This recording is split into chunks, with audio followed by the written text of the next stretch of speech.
Wonderful.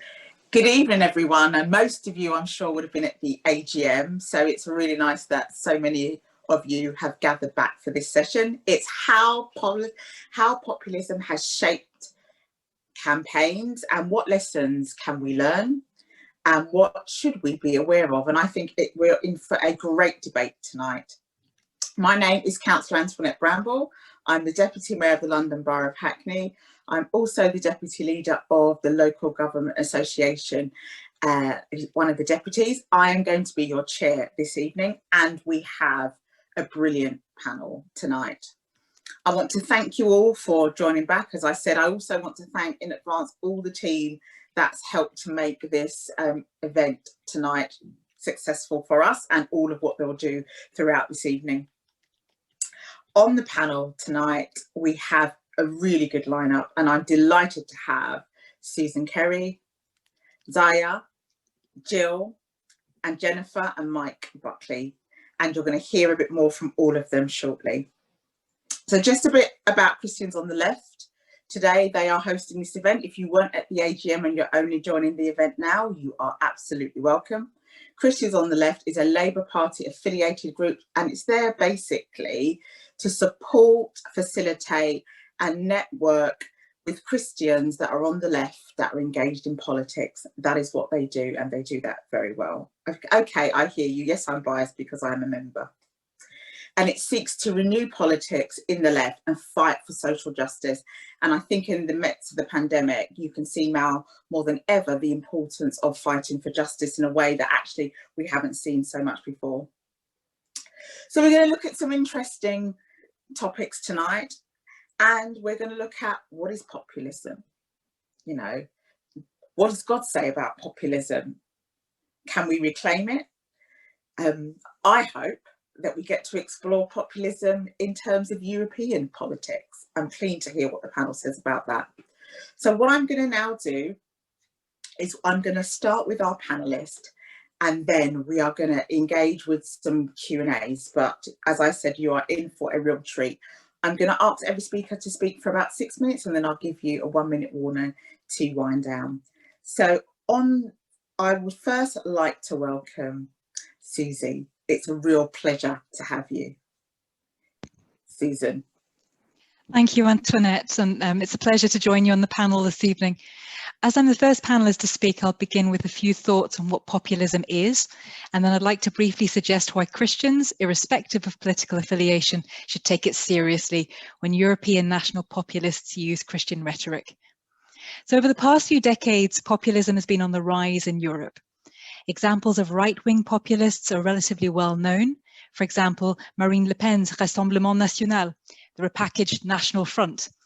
And populists on the left have also seen some gains across Europe, mostly along the Mediterranean, like Italy's Five Star Movement, Syriza in Greece, or Podemos in Spain.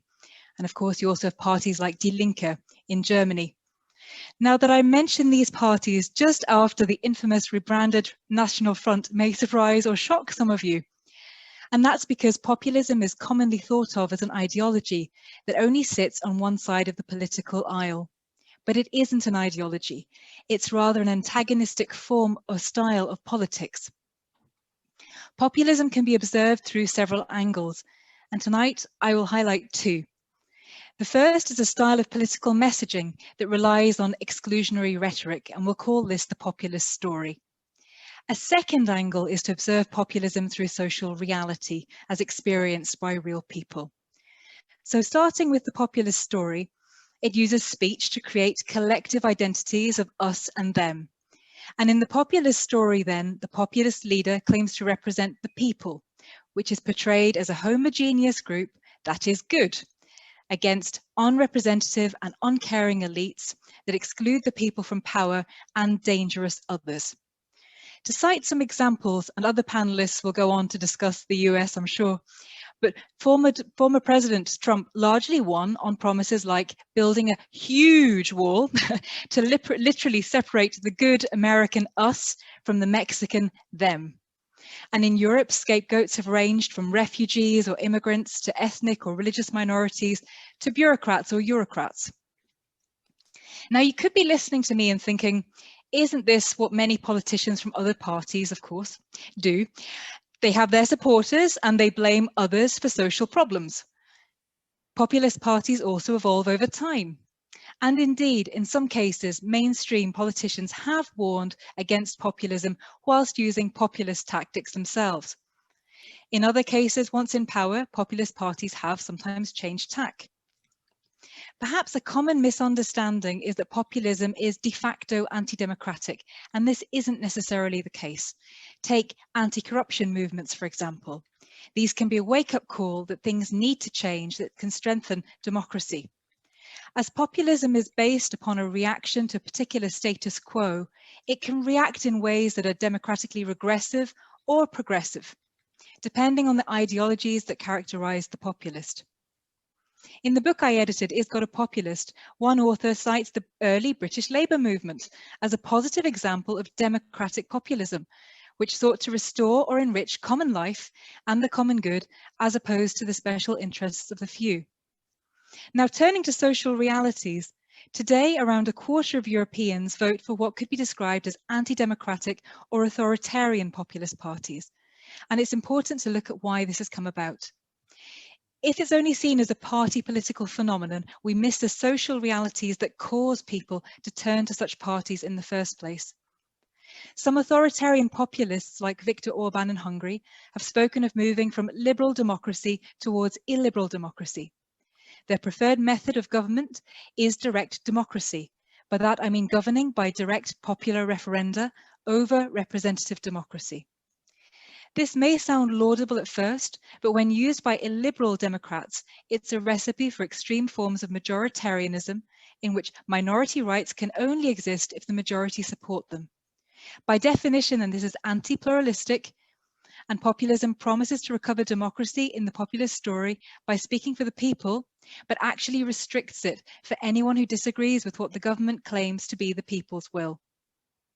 So against this backdrop enters Christianity, and examples of authoritarian populists referring to Christian values, kissing religious symbols, being visibly present at Christian ceremonies, or stating that they are Christian parties or that their country is Christian. What should Christians make of this? On the one hand, Christianity has been used in European politics by a variety of actors for quite a while and across the political spectrum. This isn't unique to populism. Think of European Christian Democrats, for example. And numerous other mainstream parties from the right and left have referenced Christian values, although they don't always define what these are. What's interesting, perhaps, is the resonance that such arguments have in the hands of populists. It seems like bad strategy. Why would populists use Christianity when church attendance in Europe is declining and Europe has been undergoing serious secularization? But if populism has taken root because of factors such as distrust towards politicians, people feeling they have no voice in a national conversation, a de-alignment between mainstream parties and their electorate, feelings of deprivation as a result of rising inequalities, or a destruction of their country's historic identity and ways of life, which several academics have argued, then it's unsurprising that voters are wooed by promises of return to a time when things were allegedly better. Values labelled Christian, even if those who subscribe to them don't necessarily practice Christianity or believe in God. And at the core are such ideas of the nation's well-being, or in some cases, very survival of the nation, being contingent upon the survival of Christianity, which is at threat from the bad other, from immigration, from Brussels, from Islam, etc. Now, research shows that voters feel this attachment to different narratives of Christianity, and Christian identity means different things to different people. Whether voters prefer narratives of, that's fine, Crusader Christianity or cultural Christianity, some version of Christianity is being used to give people new meanings. They feel part of an imagined community in which people, mostly unknown to each other, are nonetheless imagined to be homogeneous and of one mind at a time when people feel uncertain about their futures. We can all see the dangers when we lose sight of the real community around us and no longer inhabit the world in which we live, but rather a world in our heads that at best no longer exists, or at worst has never existed. There's so much more I could say on this, but I'll conclude with the following. It's important that Christians do not let themselves be wooed by such narratives or leave the Christian floor to populists. This is why platforms such as this one, that have a legitimacy to offer a Christian political voice, continue to hold open discussions about what Christianity means today, of what Christian politics is and is not, in line with what Jesus might say about Christianity if he were a speaker here this evening. Thank you. Thank you. Taking away the populist story and the populist experience. So thank you. I'm going to welcome our next speaker, Ziya. Over to you. So what is politics and what does God say about it?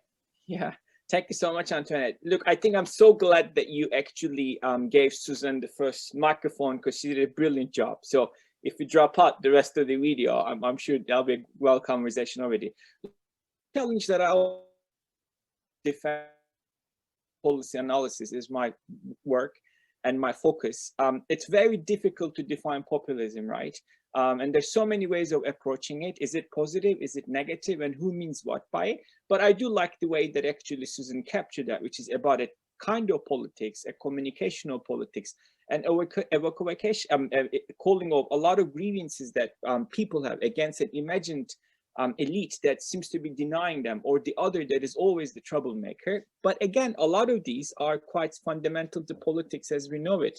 And it's really interesting to see how, for example, in Islamism, which we would not necessarily name it as populism, but if you think about the themes of Islamism, when it emerged in 1970s with the slogan, in fact earlier, but when it started appealing as in the language of Islam is the solution, you see a lot of what we would call populism in today's kind of very Western way of approaching this conversation. So in other words, I think the quest to establish a moral order again, the quest to establish a society that seems to be fair for people, that seems to meet their grievances, somehow they feel excluded and marginalized by the elite, whoever of the society, elite of the society is, and denies them authenticity, goes back to a lot of revolutions that we know. In 1979 revolution in Iran had a similar thing, where Ayatollah Khomeini promised authenticity for people who supported the Islamic revolution. And today you can look at Erdogan's Turkey, Modi's India, and again, all the cases that Susan mentioned as well too, in so many different religious contexts. I think you see a universal theme. And that theme is, I think, by and large, fear, grievance, exclusion, and a hatred at times that seems to it goes back to political anthropology, how Homo sapiens have formed communities, in and out identities, how they reacted in economic downturns, in natural calamities, in social crises, in lead up to wars, through wars, and after wars, where societies and politics face these huge challenges and answers needs to be given. And seems to be those who provide the most clear-cut answers, whether true or not, it's who can clearly it wins. That's why Jews have always suffered, especially in Europe, whenever there was an economic downturn or a crisis. And you see that pattern playing itself again and again. So for me, I think if you want to reflect on it theologically, but even politically, populism in the end of the day boils down, I think, to the question of theodicy, right? A very theological concept, but the question of if there is a God, if there is right and wrong and a moral framework, why is everything going bad? And how should this be corrected? And how should be a moral order re-established where rights are rights and wrongs are wrong and our voices are heard? And I think that's when a Christian reflection on meeting the challenge of populism comes in. If the underlying anxieties that lead to populist politicians or political entrepreneurs to exploit grievances is based on the question of theodicy and anomie, which is the context within which all your known boundaries and rules and identities fragment, and you're searching for another clear-cut expression, then I think Christians have a lot to communicate. But sadly, you know, a lot of Christian political language in Europe and North America, in other parts of the world as well, do mimic Islamist polemics in restoring an imagined golden era of pure religion, pure Christianity, a Christian nation that somehow decayed, secularism destroyed, liberalism has destroyed, rather than actually providing a positive agenda, a positive vision for Christian presence in politics and a Christian solution to the question of theodicy here and now, not in the world to come. And the damage of that is tremendous. I think populism, by its virtue, as we captured in this conversation, doesn't like boundaries, rule of law, limitations, and rights for everybody. It doesn't want to grant the same dignity to other human beings that we claim to have, the savages who are out there. If you remember Dick Cheney, when he was justifying Guantanamo Bay prison, he said, well, we don't have evidence of the crimes of these people, but they're evil. Even if they haven't committed something, they will harm us one day. So this denying of the other a right, a political life, a human right, a right to be in court, right to be heard. And that denial, exclusion, goes back to fundamental politics, the definition between politics of life versus political identity. And it goes back to Roman era. It goes back to the very foundation of how the laws emerge. So in some sense, what we see in populism today is not new at all. We know the pattern. When there's an economic downturn, when there's a political crisis, when nations go through sudden changes and events that trigger national identity questions, and people are vulnerable to that provision or hope, or packaging of hope in the language of revolution, a restoration of what is lost at all costs, and denying the 1 minute left. Opportunities, social preference, and in importance. I'll end there, and then we can pick up some of the others and what the other speakers have said. Thank you so much. So we started with Susan in our lesson in populism, and then we went on to hear about the emotions that are entangled in populism. So we will now go on to our next speaker, and I want to welcome Jyl from America. Hi, thanks so much for having me. I really appreciated hearing from Susan and Ziya ahead of time, and sounds like we're really on the same page. The trouble with populism is that it really flourishes with the whim of opinion, this majoritarianism that Susan was talking about. Therefore, in that situation, what do you need leadership for? A leader is elected to lead, not just follow the whims of opinion. They're supposed to be the specialists, the experts that we send to do their job. I can really only speak to American populism, as I think the expertise on this panel can speak to European populism so much better. And maybe there's a nugget in there to avoid getting to the frenzied madness that we found ourselves in now. I'm just going to give some examples of populism versus leadership, particularly in regards to being a person of faith in the public square.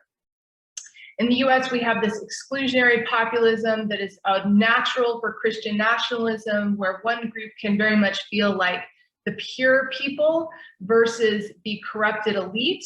And in our case, it has to do with these socio-cultural differences. And it's made room for dangerous characters to position themselves as the voice of the people. And we have this amalgam of authoritarianism, nationalism, and populism. And populists love to define themselves in relation to who they are not. I want to give an example of the best story I have of populism that I could give to you. In the 1980s, a group formed called the Moral Majority. I don't know if you've heard of it, but this was a secular group. These were non-Christians that formed this group.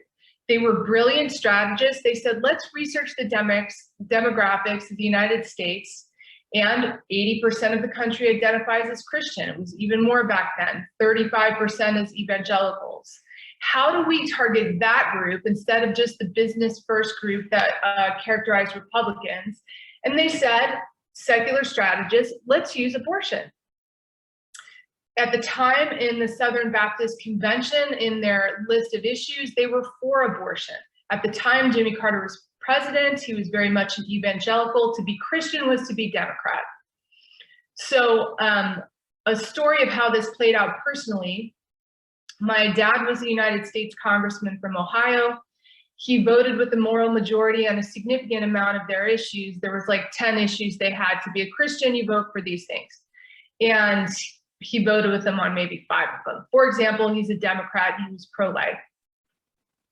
And they came to our district in Ohio and papered all the cars outside of church on Sunday morning. He said, you can't vote for Tony Hall. He's not a Christian because he doesn't vote for the corporation franchise tax bill. So, I mean, I've never seen that in the Bible. You know, they just kind of pulled that one out of the air.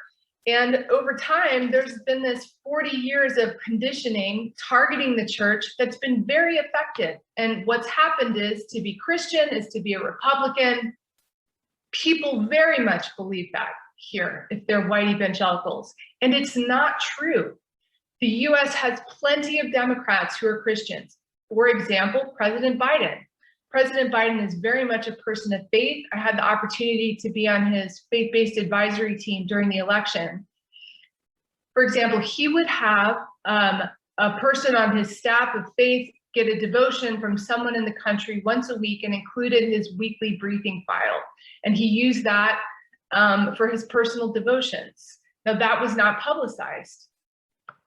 Kamala Harris is very much a believer. Hillary Clinton is very much a Christian. She is a United Methodist, but you would be hard pressed to find a Republican who would admit it. She chose not to talk about her faith on the campaign trail, and I personally think that's a mistake because Christians in America are looking for someone who can lead with their values. The choice of Donald Trump is baffling to be that person. Biden is somebody who faithfully goes to church, you know, and when the moral majority started and positioned Ronald Reagan as the Christian leader, even at that time, he was not a Christian. So we have this co-opting of the faith that's created significant problems. Strategically, it was a heck of a move, but this creation of this populist Christian nationalism has been 40 years in the making. I also allow my public values to influence my Christian values, rather, to influence my public concerns, such as justice, wages that support a life, fair immigration laws, fair housing laws. Biblically, there's plenty of reason to say that those could influence the principles I think are important civically. But like former Prime Minister of the Netherlands, Abraham Kuyper, he said, we must bring our most sacred held values to our policy preferences while respecting pluralism. Instead, this frenzied Christianity almost looks like it wants a theocracy in the United States. They want people to act as they, everyone should behave exactly as they say, and this is on their own unique interpretation of Christianity. But the government is not the priest, and the government is not the doctor, but it sure does pave the roads for the houses of both the doctor and the priest to live on. It creates laws to make sure those houses can't be broken into and stolen from. It creates laws that say you can't poison the water, or it should. It should create laws that say you can't steal wages. 1 minute, Jyl. Okay, and you can't create economies where people's wages don't allow them to feed their family. The doctor and the priest can hold the government accountable, and the government should hold them accountable for following rule of law as well. The political power of American evangelicals is extremely powerful and divisive, and arguably one of the most powerful political groups in history. And they're responsible, we're all responsible for bringing about corrective measures through advocacy and voting when the government is not fulfilling its traditional responsibilities, such as creating infrastructure, public safety, public health, public education. There's no viable alternate mechanism for achieving these results. But if more children go hungry in this country than any other wealthy nation, and they do, then there's a disconnect between white evangelicals' gospel and their action on the streets. Their public preferences have been a litmus test of where their spiritual health. And I think it's because of, in addition to the things I've mentioned, there's a lot of teaching from the pulpit on individualism and self-enhancement in the last several years. And it's not the Christianity that causes the nationalism, because white Christians and Christians of color in this country have very different opinions on politics. But several to round up now, Jyl. Okay. Well, it's costly. Populism is costly. There is notable economic decline under populist leaders. It empirically causes political stability. Thank you so much for having me. I think what you're doing is so important, and true leadership to advocate for Christ-centered principles which tend to the left, tend towards justice. Thank you, Jyl, talking about their Christian leadership. Really, really good to hear from you. I'm going to go to our next speaker, Jennifer. Welcome. Myself, thank you so much, and for hosting this event and for all the brilliant things that have already been said.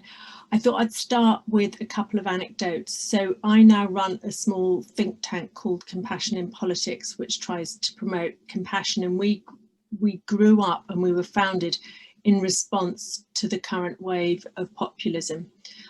But before that, I was a journalist. I was a journalist for one of the two main, or what used to be the two main news providers, and I was on telly every night. And I just want to talk about how populism shaped the news industry while I was there, because the news industry in turn shapes our democracy. So when I joined, part of my patch was covering legal judgments, legal decisions. I'd been a barrister in a previous life, so I had a specialism there.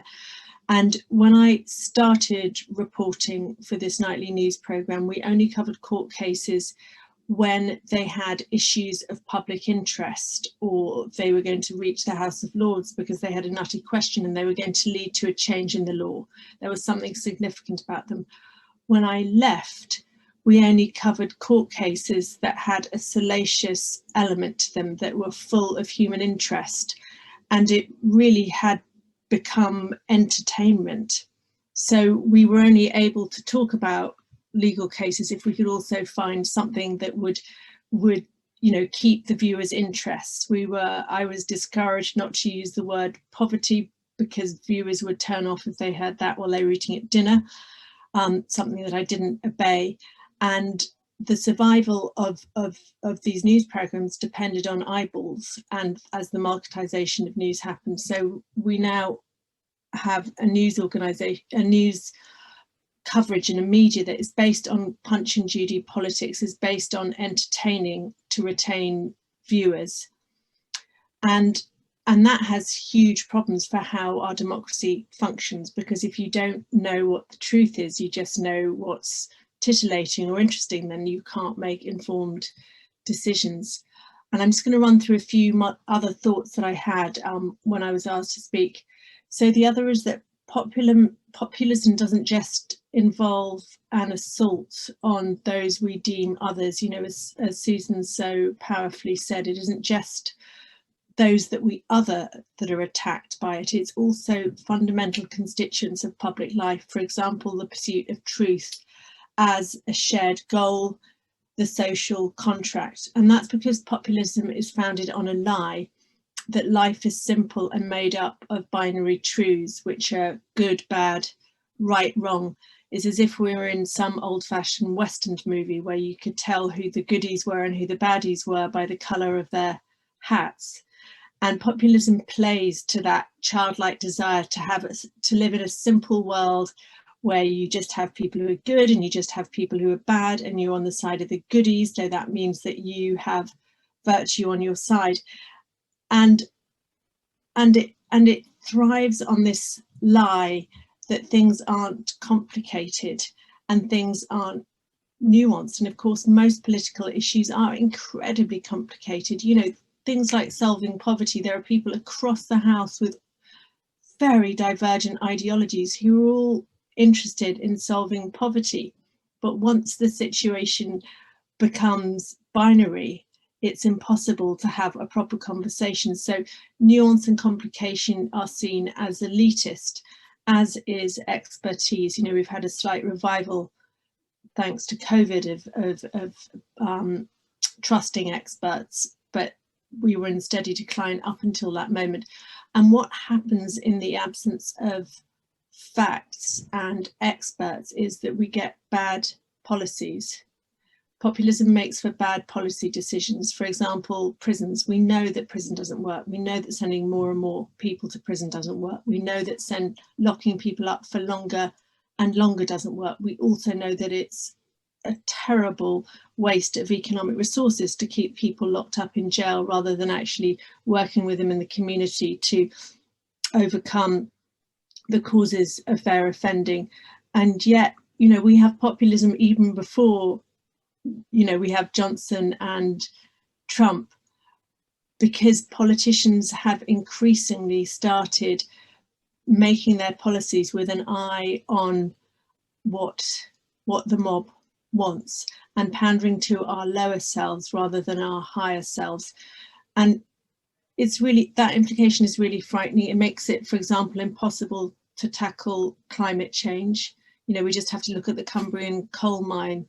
You know, if your constituency wants jobs, then how on earth do you tackle climate change and keep a coal mine alive? Obviously, there are very simple solutions like a green revolution, but to put it simply, it creates all sorts of difficulties that will make the unpopular things we need to do to tackle climate change even harder to do. And another thing that populism does is it fosters hate. And you know, we've seen a massive rise, like in hate crimes, and we know that that affects our politicians' ability to function, whether you're in local activist, the levels of hate online, and the very real threats. And so I will just leap to my last point because I had so much I wanted to say. So if populism is the problem, what is the answer? And we really see compassion as the antidote. Compassion is about what joins us together, not what sets us about. It's found in every religion, not just Christianity. It's universal. Developmentally, we're all compassionate by about the age of 18 months. We may then lose it. So what we've seen is populism legitimizing hate, and compassion has the power to meet the same psychological needs that populism meets. Populism, I will stop in a second, don't panic, Antoinette, but populism feeds on unmet psychological needs to belong, to be seen, to be heard, to have an identity. Whereas when we focus on compassion, it reminds us that we do have an identity and that we are all connected and we do all belong. And what we've seen in COVID is a sign of hope, our response to COVID, which is that the compassionate majority joined together and have done so much good in this country. So however strong populism is, there is a compassionate majority, and it's them that we have to work with to join up. Thank you. So we heard from Jennifer, populism is based on a simplification of life. So really interesting view. Thank you for your contributions. We are going to go over to our last speaker, who's involved in the party and helps run the mentoring program. So what would you like to contribute, Mike? What is populism and what does God say about it? Good questions that I probably won't answer, but I think everybody else has. So my brief was really to talk about the kind of campaign side of things and kind of how we oppose populism. So I think our four brilliant speakers who've gone ahead of me have done a great job in describing what populism is, what it looks like, and alluding to some of the examples in the world that we're all aware of. And I think that the first thing that I want to say, really, and I probably have prepared too much, so I'll try and rattle through as fast as I can. So apologies, everybody. I think the first thing that I want to say is I think we need to recognise that we have a populist government. You know, our government is not, it doesn't exist to create the greatest good for the greatest number of people at all. Its primary goal is to get elected and to stay elected. And that's why we see them doing things like requiring ethnic minorities, well, all of us, but particularly ethnic minorities and poor people, to take photo ID to vote at elections, which many people at the lower end of the income scale don't have. And they're changing the voting system next time round for London Mayor, and I think some of the other regional elections. And these are things that they're doing to shift things in their direction. And you know, the grandiose example that we're all living with is Brexit, which is a project which is not going to make anybody's life better. It's going to impoverish the whole country. There was an OBR, essentially a government report yesterday, saying it's going to cost the country over £84 billion in the next 15 years. Makes no one's life better. But people were sold it and people voted for it on a pack of lies. And it's tragically sad when you think about that huge waste of money and what could have been done to improve people's lives. But I think the important thing for us as Christians on the left, and the important thing for us as the Labour Party, is that we need to combat this new Conservative Party. You know, we long ago moved on from, you know, a kind of old-fashioned simple world that probably never quite existed, but it felt like it existed, where the Conservative Party was the party of big business and we were the party of the worker. That world doesn't exist anymore. The Conservatives stopped supporting business, whether it was big or small, in 2016, and since then they haven't given any businesses the time of day, which is why we've got the hard Brexit that we have, which favours no businesses in the UK at all, and they're all up in arms about it if you read the right newspapers. So we are living in a different world, and we have to combat a different enemy, and until we learn how to combat that enemy, then we're probably not going anywhere. But there are definite things that we have in our favour, and the fundamental thing I think we have in our favour is that the fundamentals really haven't changed. People still want jobs, and they want decent housing, and they want decent education and healthcare and better future for their children. And indeed, it's the absence of a lot of things which is the driver often of a lot of the popularity of populism, if you like. And in the UK, certainly my view and the view of many others is that at least part of this is the result of the financial crisis and the fact that it basically made people terrified and made them feel very insecure. And in the UK, that was added to by the Cameron-Osborne government coming in, essentially saying, yes, you're right to panic, there really isn't any money left, and so we've got to stop spending anything on public services. And so people then thought, there really is a crisis. And then public services got worse. So people were primed to hear a simplistic message, which came from the Leave campaign of, oh, if we just get rid of these people, as in the EU migrants, then suddenly your life will be rosy, and that's the only thing that's wrong. Of course, it isn't true, but it was simplistic enough and sold by enough people that the public respected and listened to, that it got through. And our country is now in the mess that it's in. But I think, you know, we as a party, we need to recognise that, you know, our politics has shifted fundamentally, you know, really over the last 10 years. All right, just let me get back on my notes. I think definitions of populism are made very, very clearly by the former speaker, so I won't go over that again. But I think in terms of campaigns and in terms of thinking why these people win, one of the things we need to think about is what do they get right? And as I think others have alluded to, they claim to represent the people against an elite, whether it's a real elite or not an elite. So even now, even though the Conservatives have been in power for 11 years, they still market themselves as representing the people against the metropolitan elite or Remainers or, you know, some other kind of shadowy elite that is in theory pulling all the strings and making people's lives worse, even though, of course, you know, even if we did want to make people's lives worse, which we don't, we've not been anywhere near power for a very long time to be able to do so. But they also get that clarity works. Take back control, get Brexit done. Even things like the promises they made over 40 hospitals, 50,000 nurses, 20,000 police officers. Clarity really works. Now, whether they've any intention of creating those hospitals, nurses, police officers, I don't know. We'll find out by the next election. But nevertheless, they understood that telling people those simple things, you know, worked and actually got people to vote for them. And I've seen polling saying that they won a lot of votes in the Red Wall, particularly from former Labour voters because of those promises on public services, more than the promise on getting Brexit done. One thing that I do want to say really clearly is that populism is not necessarily going to last forever. So there's been a lot of research done into kind of different political eras or epochs, and they tend to last for around a generation, and there's a kind of change of academic thought or economic thought or, you know, something along those lines. So things do shift. You know, for example, in the UK, we had the post-war consensus around quite a big state and a decent safety net, and then the neoliberalism that came in with Mrs. Thatcher. We've now moved into a sort of populist era. And if that's true, then we may be stuck with populism here and in other nations as well for another, you know, 10, 15, 20 years. 1 minute left, Mike. Sure, no worries. But the caveat is that these things only last if they produce change and if they make people's lives better. And being as populism often fails to make people's lives better, its shelf life may be much more limited. But the onus is on us as the opposition, as people who believe in truth, to make that clear to people so that people understand that their life isn't getting better, understand that it's not the fault of the refugees or the migrants or the, you know, the unemployed or whoever the target is, but it's the fault of the government that has no interest in making their lives better. So just to conclude, what can we do? we can recognise the times that we're in and not try and live in a world that has gone. So I think I speak to a lot of people in the Labour Party who still want to believe that politics works only on an economics, class-based axis, and those are the only things that we need to be talking about. Actually, the world is much more complicated now, partly because of populism, and partly because a lot of votes, as we know, are much more values-driven and values-based than they were in the past. And those things are not going to change, and they're not going to go away. So we have to learn to win in the environment that we are now in, which means combating a populist government.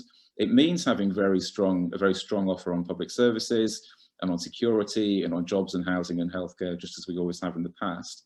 But it means also appealing to people on their values, whether that's social values or values about their identity, for example, as a European, or an English person, or a Scot, or any of these things, but trying to knit all of those things together. And I think that we are still learning. Can I ask you to wrap up now, please, Mike? Done. So thank you so much, talking about how we combat a populist government, thinking of Christendom. And there's been a real discourse within the Christian community that populism has taken on some of the language, the symbolism of Christianity. And I just want to ask the panel before I open it up to the floor, is it populism, the thing that we shouldn't trust, or is it the motives behind populisms that we shouldn't trust? That's a great question. I think it's that populism legitimizes the bits of ourselves that Christianity seeks to contain. So we all have within us base instincts, to want more than our fair share. You can get off on hating of being right, being cleverer, better than anyone else, othering in that sense. And so I think the danger is that it takes all the brakes that Christianity and civilization have put on us as humans and allows our most dangerous instincts legitimacy. Thank you so much. So please do continue to put your questions in the chat. I won't answer any more questions because we've got some brilliant questions coming through. And the first question is, any thoughts on the left-wing populism as exposed by US author, Presbyterian minister Chris Hedge? I know Germans dies has already been mentioned here. I think I'll ask that to Ziya. I know he's off camera. Sorry, I turned off my camera for the internet connection. For the Wi-Fi. Okay, you can keep your camera off if that's better, and we can still hear you. Look, I'll trust Jyl to answer the US context, right? I think US is one country that we take it for granted that we understand, because we speak the same language and we all watch Hollywood movies, but it turns out we really don't. Look at everything that has happened. So I'll actually trust Jyl to answer that question. I would say that the left could definitely be in danger of populism as well. Particularly when it comes to authoritarianism, we have, the extremes in our country are the loudest people in the room, and it takes for granted that we actually have more moderates, more people in the middle than we do on either side, but no one would ever know that based on who's talking the most. The problem where the left can err is putting out the idea that everyone has to think exactly the way that they think about it. And that is very much what they're communicating. So, conservative Christians see something like there was something in the news, Fox News, which is our conservative news, if you didn't know, that said there's a school that's saying nobody can call anyone mom or dad anymore because it's too gendered. Well, the right will seize on something like that and invoke fear in Christians in America like crazy and just talk about that. And we have this thing about Mr. Potato Head being called Potato Head instead of Mr. And so the Republicans are talking about that instead of the fact that 1 in 4 kids go hungry in our country. And the left has all these policies and programs, but then we're stuck on pronouns. And the right doesn't want to hear it, but we're saying, if you don't think like me, then you're wrong about everything. And that's where I think the left really they have a right to think what they want to think about any of those things. I mean, I'm on the left, I'm just not the extreme. And so that's kind of my take on that. Thank you. And thank you, Joseph, for your question. So I've got another question here. Possibly this one's for Susan, but I'm sure the rest of the panel may want to contribute as well. It's quite a long question. So it's the dynamics of global markets without effective global regulations means global tax competition and global regulatory competitions, i.e. law markets, both of which benefit the profits of global corporations as they play off one country off another, which means they're paying less tax. Are you aware of the big influences of money funding politicians to pretend to be used as populists, naturists, patriots because they want to lead people in the opposite direction to a global corporation solutions to this dynamic? So it's a big question there, but I think what they're saying is under the guise of populism are people raising money, using money to detract from the global issues and people that should be paying tax. Are you happy to respond to that, Susan? Oh, Ziya, did you want to? Yeah, while Susan thinks, or Susan, you can go ahead too. But I just think it's one thing to discuss the political entrepreneurs, the people who actually want to exploit a given issue, and other interest groups. And you will always have that, even for the most noble causes. There will be a group of people seeking to maximize interest, political agenda, personal ambitions. But I think that doesn't take away from the grievances and the political momentum that leads to large mass of people to actually find an appealing call in populism. Do I think the world is kind of dictated, dominated by a secretive group or financial capitals? I've been in a lot of these kind of issues around the world to know that nobody's really controlling it. It's impossible. There's so many things unfolding, so many variables, and so many interests are playing, but everybody's trying to get something out of it. But again, looking at those individuals or group or investor or a hedge fund that might make money from any tragedy doesn't really take away the validity of focusing on why is this tragedy appealing? If the political actors are people sponsoring them, why is it that? Oh, I think thank you. Susan, did you want to come in on this as well? Sure. I don't have a lot to add to it, but I would say that, of course, corporations have particular interests and will fund in ways that align with their interests. So that would be just the only thing that I would add there. Okay. Thank you. There's one from Tim. How does populism relate to the rise of Christian nationalism? And is this a concern for the church in Europe and the UK? Jennifer, would you like to start with that one? And then I'll go to Mike. Yes, I don't feel that this is my specialist area. Mike, do you feel this is something you can talk to? I'm not. I mean, I'm not an expert really on nationalism or Christian nationalism, but what I will say with my Christian hat on and my political hat on is that we should always be against nationalism in all its forms, because it's never good. I mean, just thinking about us as Christian people, we're told to love the stranger and to love our neighbour as ourselves. We're told that our citizenship is in heaven, and that is our primary identity. And we're obviously told to value all human beings equally, whatever colour their skin, whatever their ethnic background, whatever their religion, whatever their nationality. And the drawing of borders on a map and saying that people on one side are better than people on the other side, or more deserving of love or compassion or access to decent public services, or whatever it is, we should always be against that, which doesn't mean open borders across the whole world, because that is clearly impractical. I mean, sadly, we live in a very unequal world. If you have open borders across the whole world, you're inviting chaos. But it does mean that we should always be against nationalism and against the drawing of and one of the things with nationalism is there's never an end to it.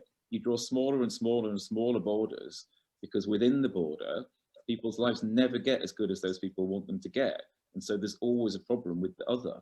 We've had Brexit, and now, which is nationalism, and then you're going to get in theory we may get Scottish nationalism. I certainly hope not, But then even within England, I mean, there's a future for England where we've lost Scotland, maybe Northern Ireland, and you then get different bits of England wanting to split off because they're still not happy because the border's still not small enough. It's no solution, it doesn't make anything better. And we as the Labour Party should always be opposing it. And in a way, at the moment, that ought to be easy for us because Brexit just makes people poorer. Most importantly, the people who are already at the bottom of the pile. But I think it's interesting you say that, Mike, because isn't part of the problem with populism is that arguing factually doesn't work, that populism appeals to an emotional truth or an emotional desire rather than a factual truth. So although we can prove that Brexit makes us poorer, we knew that before, we had all the arguments beforehand, but it didn't win the argument because the argument wasn't about facts. It was a populist argument about who is most willing to lie, to manipulate the electorate to their own ends. I do agree, although Project Fear is now Project Reality, so some eyes, will be being opened, I think. I think you need both. I think we cannot give up our attachment to facts and truth. And if we do, then we lose ourselves. And we can't play their game of, just being willing to say anything and to lie, to get what we want or to get votes. If we do that, we're not ourselves anymore, either as politicians or as Christians. But I think you're right. We do need to understand the value of emotion and the value of identity. And I think one of the things on the left, we often don't. Just going to ask you to wind up your point now, Mike. I will. Thank you. But I think one of the things we often don't get on the left is the value of identity and tradition and history. And we need to, actually, because these things are really, really important to people. I'll stop there. Thank you. So this one is from Alan Staff. Populism appears to focus on a simple characteristic, celebrity icon, rather than any specific policies. To what extent do the panel think that much of this equates to people looking at their own version of a messiah that they can worship and commit to, regardless of their actions, that what the individual does? Jyl, can I start with you with that one? Sure. I think that the cult of personality is really a good indication of populism. And, Jennifer hit the nail on the head with this appealing to emotions and not facts. So you get the right person to do that, and you're definitely at risk. I don't know how much everyone has a long history with Christianity here, and I assume everyone does, but I grew up evangelical, and they would teach Revelation all the time. And I'm still an evangelical, but they would kind of talk about the end times and the Antichrist, and we have a lot of stuff on that in the United States that Christians like to seize on. But though it's not going to look the way white evangelicals think it should, it really became clear this year how the Antichrist, or 2016 to this year, could actually happen. I mean, I always thought, boy, Christians must be really dumb when we get to that point in my young mind, that somebody it's going to be some slick guy who's so clearly a deceiver. But, this cult of personality is a real danger. And we saw what one thought could never happen again start to happen again. Antoinnette, if I may add an in-house kind of point as a Christian, my internet is unstable, so I'll turn off my screen, but you guys know it's me speaking, not some artificial intelligence icon. Look, I think as Christians, if we take a bit of a self-reflective kind of moment here, we are also vulnerable to personality cults. Think about how many churches, how many Christian denominations and ministries are based upon individuals, their branding, their charisma. And when the individual fails dramatically, and they will fail, trust me, biblically and factually speaking, none of us are messiahs. And we suffer a lot because of it, right? As Christians, because somebody does something they shouldn't have. And I think there is something in human beings that looks for a person that can guide us through, provide us clear answers, a clear direction. And that's a human vulnerability. That's something beautiful. In other words, we all don't see ourselves as the solution to problems. We all know our limitations, Maybe there's an act of worship, there's an act of attachment that actually is beautiful in some sense. But the danger is, it's not just in politics, in so many aspects of our personal lives, our behavior shows the same thing. So it's not just populists that actually cling on to a strong leader. President Obama, for example, right? We all liked him. The guy is the coolest dude ever. I want him to come to my parties. I want to be my best mate. He was awful in foreign policy. There's so much that has gone wrong in Syria, for example, that wasn't about Donald Trump, which I despise personally. It was about President Obama. But we can't speak about him that way because a lot of us feel really jumpy if somebody turns around and say, well, hold on a second, Obama was brilliant. I would vote for him. I love him to bits. But can I just point out he was a failure on XYZ?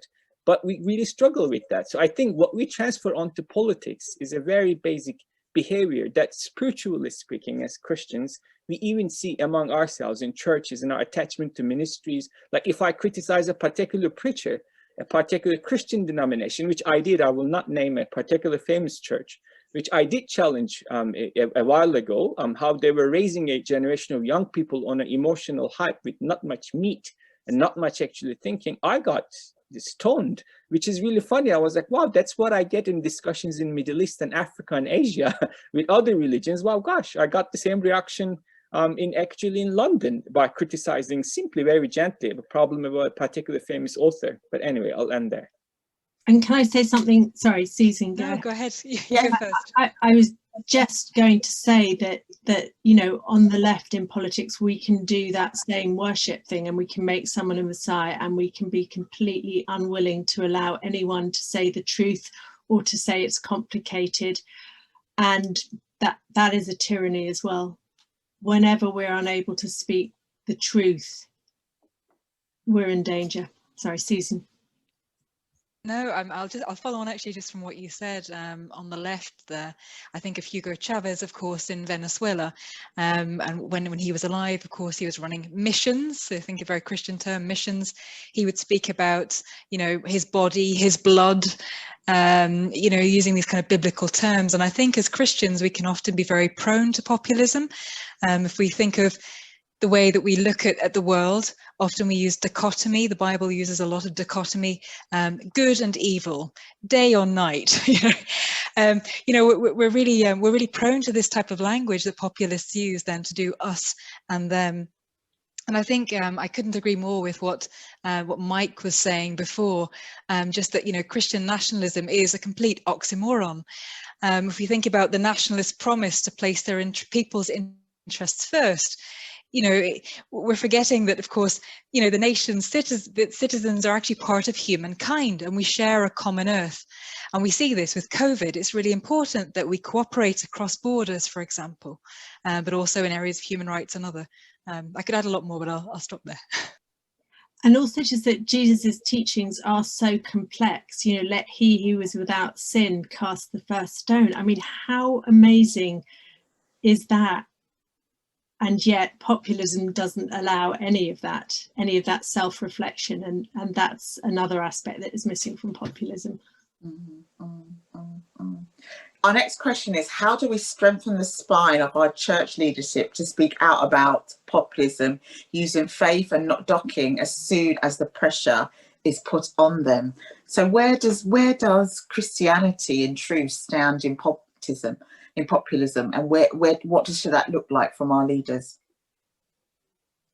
I can go first, because I can think of, there are examples where church leaders have spoken out against populism across Europe. I think of churches in Germany, for example, and the Catholic Church has been very vocal. I think of Cardinal Marx, who spoke out and said that, you know, that it's incompatible to be a member of a particular right-wing party and to be a Christian. And others, I think of statements that have been brought out by churches in cooperation with leaders of other religions, where the other religions have been targeted by hate crimes, etc. And I think there are those voices. They're just not often the most mediatized. They don't often get that space, and I think that's a pity. Of course, it would be good also to have more voices from prominent leaders in the UK and elsewhere. But yeah, but there are some voices. Anybody else want to come in on that? Mike? Well, I mean, I just want to throw in, and this may be slightly controversial, but maybe not, I don't know. One of my bugbears with the church in the UK and generally is just how silent we are in the face of injustice. And in a way, it's easy for me to say that because the injustice is so often perpetrated by the Conservative Party, who I am adamantly opposed to. So therefore, it's easy for me to say, hey, church, you should be speaking out because I don't like these guys and they're doing really bad things.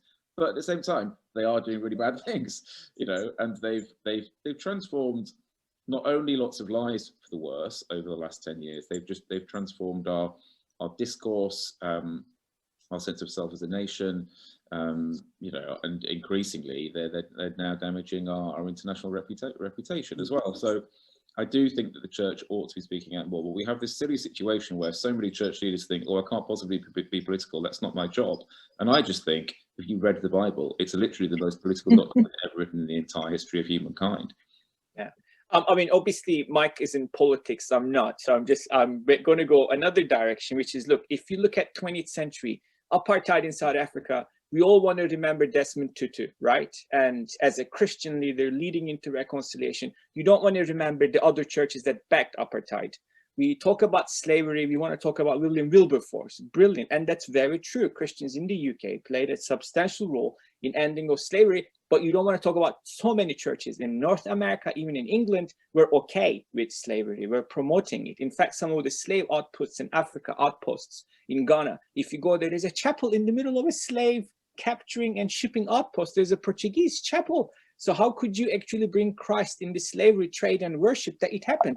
In the Rwandan genocide, there were nuns and priests found guilty at The Hague for partaking in the genocide. But obviously, that aspect of reality often goes away because any religion, any political party, and that's where I'm not, you know, left or right, so I find it very difficult to pigeonhole myself politically. And any political party, any human entity is vulnerable in the creation of the other that causes all these problems. Actually, we're always right, and we're not always right. And history actually reflects politically, for Christians and others alike, a legacy of a lot of inconsistencies, hypocrisies, and damages. And states of exception is what scares me, right? You have a lot of moral people. Look at American evangelicalism and what happened in the United States with Donald Trump.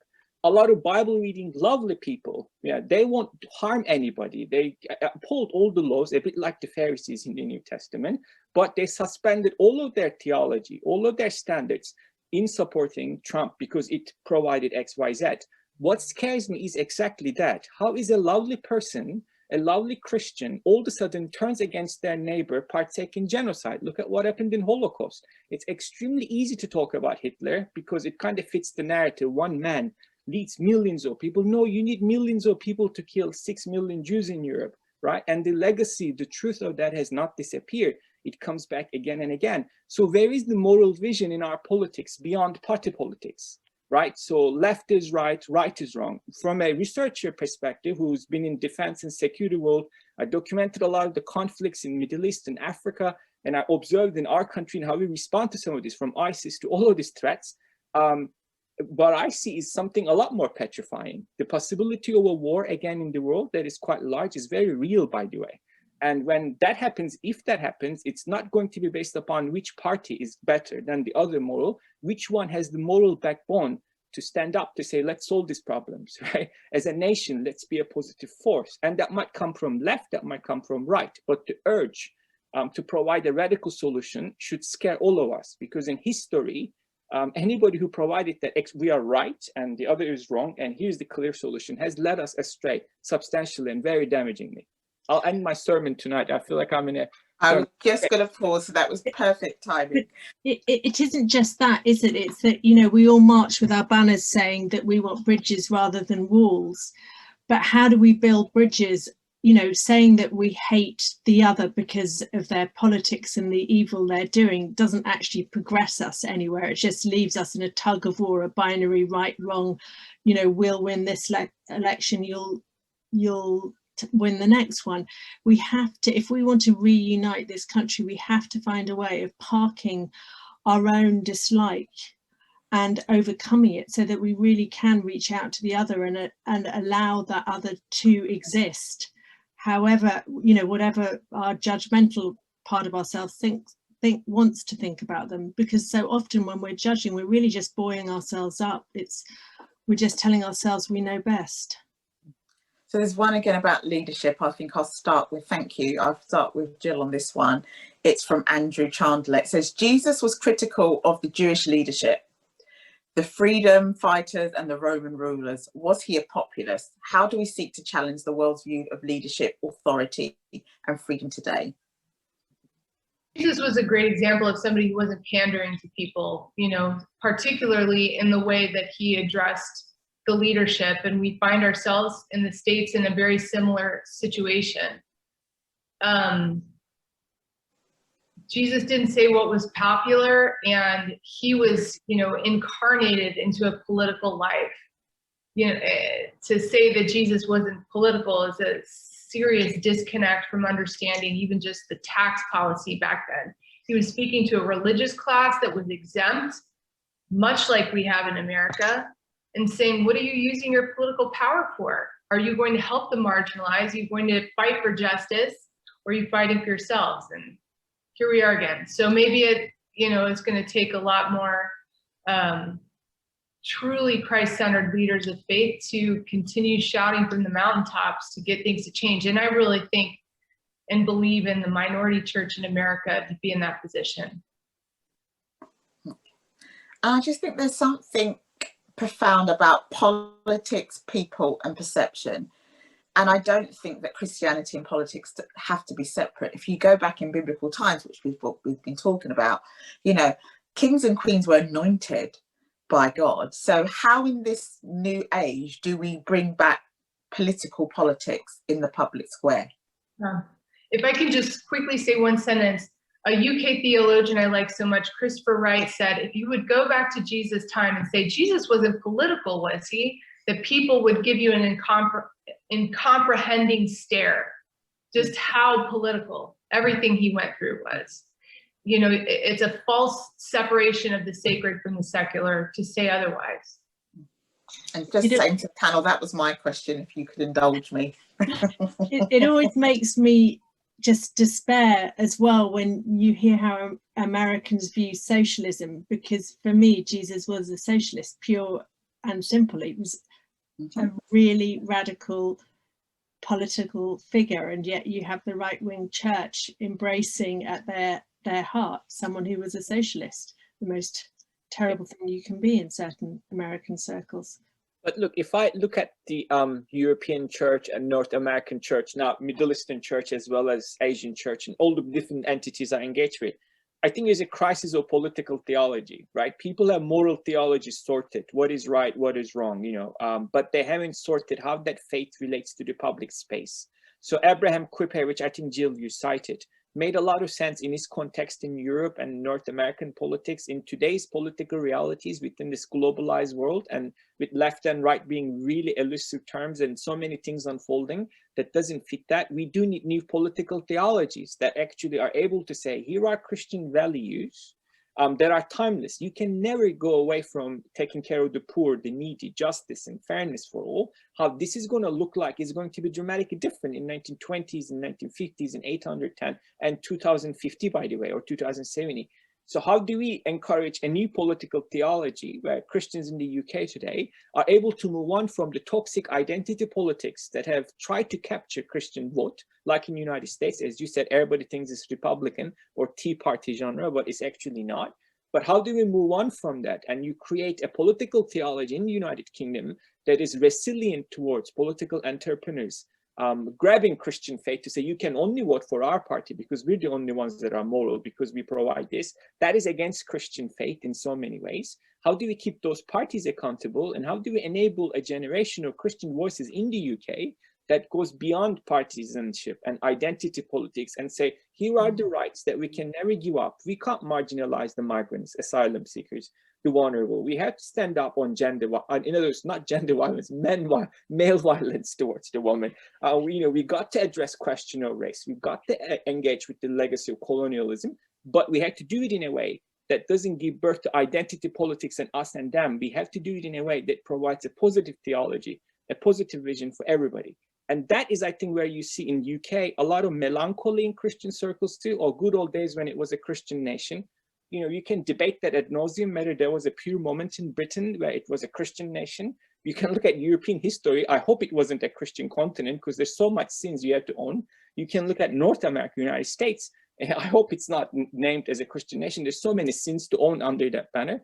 But how can we move on beyond that and say, what does it mean to be a Christian in today's world? Does nationalism, patriotism, what terminology can we use? Look, I work in defense. I love Britain.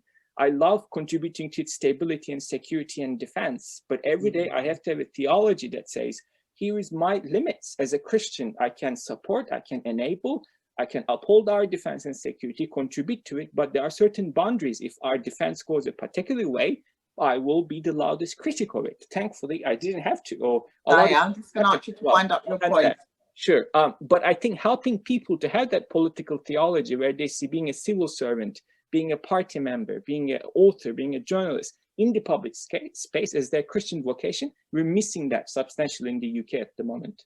I'll end my sermon again. So I'm getting really excited because I rarely get to talk about this. You are very excited, but that's why I'm here to help you with your excitement. But not I get you are excited by your excitement. Thank you. It's brilliant. Can I make a point on that as well? Of course, Jennifer. Which is that I think psychology is really the elephant in the room, because we do have this internal longing for the figure who knows everything, and we can often think that our church leaders are those people, and then feel completely disappointed when they fail to say what to us is evidently true and Christian and right. But we're all human, and you know, I have met so many faith leaders who, you know, need to people please, that don't want to upset anyone, that are frightened of losing funding, that need to keep on the right side of those who wield power, and sadly that can influence decisions just as it can in the political space. So, you know, we're all human, we're all imperfect, and sometimes it is psychology that is the problem, not just an absence of the right ideology. Thank you. This has been so interesting. What I'm going to do now is I'm going to come back to you as a panelist, maybe just to give your final reflections and comments. I think we got through most of the questions, and sorry for those of you that we didn't get to all of your questions. Fortunately, some of them were similar, but I'll go to Mike first. Final contributions and reflections. Well, final contribution from me is just that this is something that we should all take seriously, which doesn't mean that we all need to be doing PhDs in populism or panicking ourselves, actually, by looking at what's going on in Hungary or Poland or Turkey or Brazil or India, or has recently been going on in the States and probably a bunch of other countries as well, and thinking, oh my goodness, in the UK we are sliding into a far-right populist dystopia. But at the same time, we need to be aware that we could slide into a far-right populist dystopia, and we need to be careful. You know, it's incumbent on us as Christians to look out not only for ourselves but also for our, you know, fellow citizens, in every way, both in terms of looking after the poorest of the poor, but also in taking an interest in the politics of our nation and making sure it goes in a direction that is good, and that will, you know, be the most likely to serve the interests of, you know, the majority of people in this country, including the poorest of the poor, and also be most likely to honour the country that God asks us to be, just the same as He asks us to be certain things as individuals as well. So do take note. Don't hide away. Do read things about this. Do talk to other people in the party. Do talk to your MP or your candidate, because I think actually one of my concerns actually as the Labour Party is that we don't want this to be true. You know, we want to go back to a world where it's just us and the Tories, and we have a big fight about how to run the economy, and then it's all fine. And we're not living in that world anymore. You know, we have to recognise that we're living in a different space, and we have to recognise that the Tories have morphed into something that's quite different, which is why you get people like Chris Patten and John Major speaking out, because they're utterly aghast at what the Conservative Party has become. So if they can see it, that it's changed, we need to see that it's changed as well. And we need to combat the enemy that actually exists right now, and not the one that existed 20 or 30 years ago, even though that job I think is harder. Thank you, Mike. Ziya? Yeah, look, so, okay, here's a depressing and an encouraging thought, right? So here's what's depressing. This is not new. Populism has been a part of human political and social experience since recorded history. There's so many moments in world history under particular conditions, this kind of politics that disregards the other, disregards rule of law, disregards fairness and justice for everybody, upholds a slice, creates a demos, we the people at the exclusion of everybody else. We have seen this again and again. So that's depressing. The encouraging thing about that is we know this game, we know how it works, we can see it coming, and we actually can learn lessons to respond to it. And if you are a Christian, because it's, you know, within this debate, then your duty ultimately is to that universal belief that you uphold, that in times of madness, you are able to look at a point that doesn't change up and down and alters according to the political social demands, and you've kept fixing on that. And hopefully that gives us a prophetic voice to challenge where things go right, and an encouraging voice when things go right. Thank you. Jyl? I don't see the problems we have in the United States going anywhere anytime soon. So the prayer is, and I, for all people of prayer on this call, would love your prayers for this, for both of our countries, that more people who are principled, more people, Christians on the left, would step forward the way that you have. I think it's the only hope for fostering strong societies where people's fundamental needs are addressed so they can aspire to living lives of godliness and dignity. And, you know, it's troubling times, but I think you're right, politics changes every generation. It's just hoping not a ton of damage is done before the next generation comes forward. And I think in 20 years, there will be a big difference. But until then, a lot of children are going hungry in our country, and that's a problem that Christians should be addressing. That's all I have to say in closing. Thank you. Jennifer?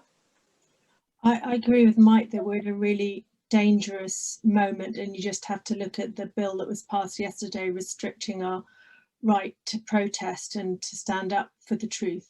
It's very, very frightening what is happening, but I would just kind of resort to Mandela and Martin Luther King. We cannot fight hate with hate. We just can't. And I think that we on the left have to be really careful not to be sanctimonious. You know, we can't live in a binary world where we're right and others are wrong. No matter how much we hate the behaviours of the other, we have to respond with compassion. And I'll just finish with a beautiful quote from Rumi, which is, out beyond talk of right and wrong and good and evil, there is a place, and I will meet you there. We have to leave our weapons at the door and try and reach a place where we can talk human to human, naked of all the labels and allegiances we carry with us. Thank you. And last word, Susan. Thank you, Antoinette. Look, I think we need to look at populists on a case-by-case basis. And I think we have to avoid falling into groupthink because something is, for example, labelled Christian, we should support it. No, of course, we need to think about it. Christians have to speak for justice, and we shouldn't be afraid to question whose interests politics really serve, you know, especially politics that use a Christian name. Is it aligned or is it not aligned with Christian principles? And you know, Ziya mentioned, you mentioned Christian principles. Jennifer, you spoke of compassion. Today's St. Patrick's Day. And I'm reminded of St. Patrick of Ireland's Confessions, you know, where he writes about being overwhelmed by the love of God and that we're to show this generous love to those around us. Mike, you know, you mentioned loving the neighbour as herself. That should be a generous love. You mentioned the common good. We've mentioned human dignity and we've mentioned human flourishing. I think that these are all principles that, you know, that quite quickly, if we use them as a measuring stick, show where we're falling short in politics. And I think that political ideas need to be transversely critiqued against such criteria. And of course, people will reach different conclusions about how to, you know, apply such principles. But I think that's why, you know, we need to talk about principles rather than rules and really look at, you know, at promoting the common good, love of neighbour and compassion, you know, as Jennifer said. Thank you. So Mike, when I heard you talk, you said, take this seriously, but the scripture, be anxious for nothing, but in prayer and supplication, make everything known to God. Ziya, you talked about encouragement And it's the peace of God that passes all understanding that we find in Philippians 4 came to mind. Jyl, you asked us to pray for you. And the word of God in Mark 11 says, ask whatever you want in prayer. And then it was so lovely to hear from you, Jennifer, because you talked about a battle, but the Bible tells us we wrestle not against flesh and blood. And there are some things that happen beyond and outside of our lived experience. And I loved what you were talking about, Susan, when you summed it up. And the scriptures that came to mind is whatever is good, whatever is kind, whatever is loving, meditate on these things. Now, what am I saying? Be over spiritualized? Absolutely not. We are human, we are flawed, we are intellectual beings, and we can be theologians, we can be politicians, and we can debate. But ultimately, Jesus was an activist, he was a physician, he was a son, he was a friend, he was human, just like us. So we don't have to put too much pressure on ourselves. But through this dialogue, hopefully we're a bit wiser about what populism is, so that we can challenge it, debate it, call it out, and bring social justice in wherever we sit in life on the fundamental Christian values that we all uphold and love and adhere to. I want to thank Louise for this evening, Heather, Daniel, and all the team for making this possible. And hopefully, like me, you come away a bit more enlightened. And although some of it was challenging and a bit down, hopefully more empowered to think, actually, this is something I can now debate and have a stronger dialogue and actually change the narrative on what people should be seeking in leadership. So thank you all for this evening, for joining. Take care and good night.